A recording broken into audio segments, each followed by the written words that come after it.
Welcome to FreightWaves NOW Monday edition. I'm Chad Prevost. And I'm Emily Zink. I love the energy on a Monday, Chad. Really bringing it. Well, I just don't have the Monday blues. I'm so excited. There's so much happening. And it was kind of a fun weekend. You know, I went mountain biking.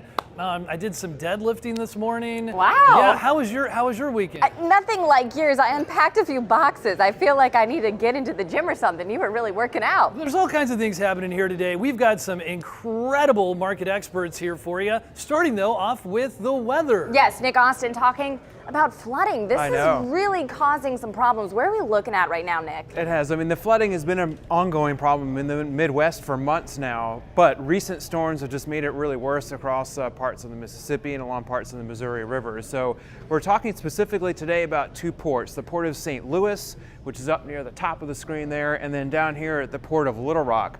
Both of those ports, Little Rock, it was just announced over the weekend.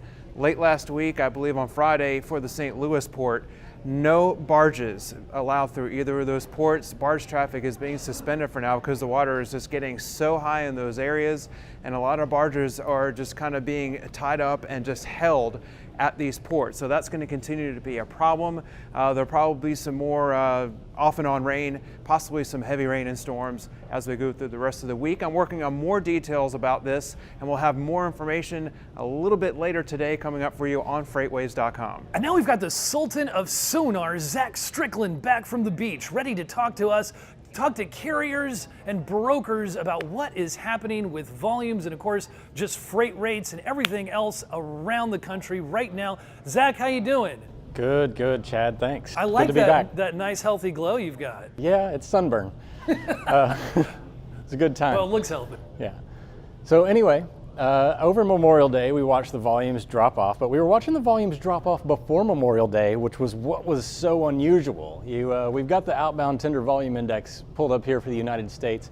This is the seasonality view, so it's going to give you the previous year's volumes and this year's volumes. And you see this big divergence sitting around May 15th right here. That's right after the tariffs and all that were implemented. It really created a lot of market instability and uncertainty. So carriers have no idea what's going on at this point in time. So capacity increases because volume decreases. And it almost never starts going down in May, right? No, you see what it does? This is a typical pattern the year before, even though even 2018 was an overheated market. Yeah. This is the standard pattern. It may be down here where it was starting going up in years past, but this is pretty standard. This is really unusual. So you see, the market adjusted to last year's volumes, and now it's going to have all this excess capacity sitting in this space here. That means lower revenues, lower utilizations, all sorts of stuff. You're going to increase costs during this period of time. So carriers are going to have to make up for that in June. Well, one thing, okay, so it did plummet this year. I like the comparison. It did plummet, but boy, wait a minute now. It is rebounding, isn't it? It's starting to recover a little bit. There's not a far gap from last year. No, it's not that far off. This trough right here is Memorial Day. That's the impact of Memorial Day. We were a day later this year, so you see that one day off, but you see the pattern is very similar. If you go to the next chart, it's going to give you the actual number and how everything's moved. This is the baseline view of the outbound tender volume index year over year change. And this is the percent difference year over year as we move through the course of the last month. The baseline is last year? This is the year over year change. So what it's doing is representing about, here's your percentage of difference year over year. Right now we're sitting at negative 2.19%. This down here was 7% lower. We averaged 7% lower volume year over year during this period of time right here. So they're starting to make their way back, but still 2.19% isn't terrible. But again, now that we have this big hole to dig out of, June needs to heat up and ramp up fast for a lot of carriers to make up. One quick question. I understand that a lot of trucks are kind of leaving the market right now. Is that going to possibly increase rates? That's going to be part of the long-term cycle that we're going to watch next year. Just like last year, we saw a lot of trucks enter the market. You're going to start to see a lot of trucks leave the market. So we could be stuck in this like up and down roller coaster, but it's going to be more of a long run cycle. So we won't see that actually impact capacity till maybe 8-9 months from now, considering a lot of other variables that we don't know are going to happen, economically speaking. So this could actually prove more detrimental in the long run. Okay, thanks. And that is the overview of the volume index as is happening today on Monday right now. Donnie Gilbert joins me now to talk about the reefer tender reject map, or we're talking about refrigerated trucks. What are we looking at? What does all the blue signify? We'll start out west. All right, so the higher the rejection rates, the darker the blues. So the ones that are the lighter shades or whites have a very low rejection rate. And as the percentages get up 4 or 5%, they turn to maybe a light shade of blue. And when they get to even all the way up to the very dark blues, could be up to 30, 40, 50%. Rejection rates. So just kind of wanted to start over here on the West Coast. Last week we saw Spokane, Washington at 56% rejection rate. That's actually dropped down in the 20% range with the Spokane and Oregon as well. Salt Lake City is still around a 30% rejection rate, which is very, very good, very high. Anything over 10% is going to be a really good market when you compare the rejection rates with the kind of the contracted rates. You know that the spot market is well above the contracted rates when we get up in the 10% range, 20, 30, and 40% even better. So Fresno, California has jumped up close to the 10% range, so it's improved some. Like I say, Salt Lake City's up in the 30% rejection rate range.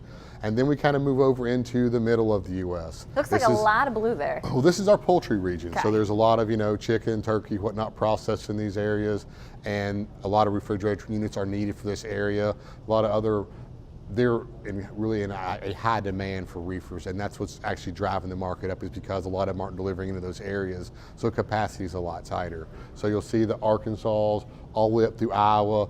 All those are in very need for reefers, and right now the flooding in those areas are not helping out a lot either. Yeah, Nick Austin was talking about that. You might have people avoiding the area completely because they don't want to be in that. They can go to California, they can go elsewhere and just avoid it. They will do that. But what does that mean then for all of this if people are not picking up and moving that poultry, moving stuff along? What does it mean? It means the rates are going to go up. As the rejection rates go higher, it's going to put upward pressure on those rates. So they're going to pay for the load to be moved, and they'll probably bring trucks in from further distances. That's what we call deadheading a truck in. So instead of a truck being 50 miles away, it might be 100 or 150 miles away. They'll be on the phones finding refrigerated carriers to say, hey, I need this picked up tomorrow, please. And they'll pay higher rates. They'll move the trucks in from further distance, and they'll get the freight moved. It's just going to cost them a whole lot more. Yeah, so if you're a broker, you're making a little more phone calls right now. You're on the phone probably all day long trying to help these people out but the rates are going to be there, and it's well worth it. So anyways, we get on over, and Indianapolis, we're at 18%. Savannah, 20% has kind of dropped down. And then even a highlight over here in the Northeast, Baltimore, 10%. So this is really good for the Northeast. The Northeast does not have any other markets that are above 2%. So with the 10% in Baltimore, if you're in a reefer carrier, you need to turn your truck and head to Baltimore. And now talking to our shipper audience is market expert Anthony Smith. He is one of our economists on staff, and he's going to talk to us about consumer spending, which, as you may know, comprises about 2/3 of the economic spend. It's a very important index. What do you got, good news or bad news, Anthony? Got a little bit of bad news. When we're looking at consumer spending, as you said, is a big part of the economy. But one of the other things about the consumer spending aspect is that we are a service-based economy. And so things like insurance and healthcare isn't going to move the freight industry. But when we're looking at consumer expenditures for things like durable goods, that's going to be much more pertinent to the overall freight trend. And we see that the most recent results, we have some downward movement, but still not quite below the year-ago levels. Oh, okay, not below year-ago levels, down over this past month? Correct, okay. Correct. And so this is something that's going to be a little bit more pertinent for shippers when we're looking at the overall economy. This is going to have things like autos, furniture, things like that. So we saw a little bit of a slowdown with consumer activity, consumer spending in the most recent month, but consumer sentiment is still high. Now there will be some potential resistance in the coming months as we see what happens with tariffs, especially with Mexico now in the picture. That's going to be a little bit more pertinent to the overall trend when we're looking at retail and purchases on the consumer side. So unemployment is still very low, historic lows, right? Yes. So that's positive, but a little bit of another one of these pieces of the economic pies. We're looking at the freight economy. consumer spending trending down this past month. Correct, right? correct. Okay.